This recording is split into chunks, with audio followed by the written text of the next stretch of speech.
আজকের এই মুহূর্তে বিশেষভাবে মনে পড়ছে আমাদের বিপ্লবী সহযোদ্ধা হাদির কথা, শরীফ উসমান বিন হাদির কথা। সে ছিল বাংলাদেশের জনগণের জীবন্ত কণ্ঠ। সে নিজেই ছিল একটা বিপ্লব, একটা বিপ্লবের আইকন। তাকে কারা হত্যা করেছে জনগণ তা বুঝে। আমরা তার বিচার চাই।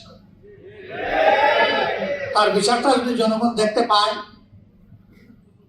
তাহলে জাতির জন্য জীবন উৎসর্গ করতে আরো অনেকে এগিয়ে আসবে, দায়িত্ব নিবে, ঝুঁকি নিবে, বিপ্লবী হয়ে উঠবে। খাবারের পছন্দ ভিন্ন হলেও মজুর বেলায় সবাই এক। কিন্তু এই বিচারকে যদি ধামা চাপা দেওয়া হয়, তাহলে দেশে বিপ্লবীর জন্ম হবে না। অতএব হাদির বিচার সহ এরকম বিপ্লবীদের বিচার আমাদের বড়ই প্রয়োজন। আপনারা সবাই ভালো থাকবেন।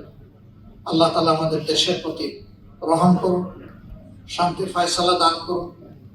আগামী 12 ফেব্রুয়ারির নির্বাচনটা জনগণের আকাঙ্ক্ষার নির্বাচনে, সুষ্ঠু নির্বাচনে পরিণত হোক এবং সেই সুষ্ঠু নির্বাচনের মধ্য দিয়ে একটি সোনালী সমাজ বিনির্মাণের নতুন চাপ্টার রচনা হোক।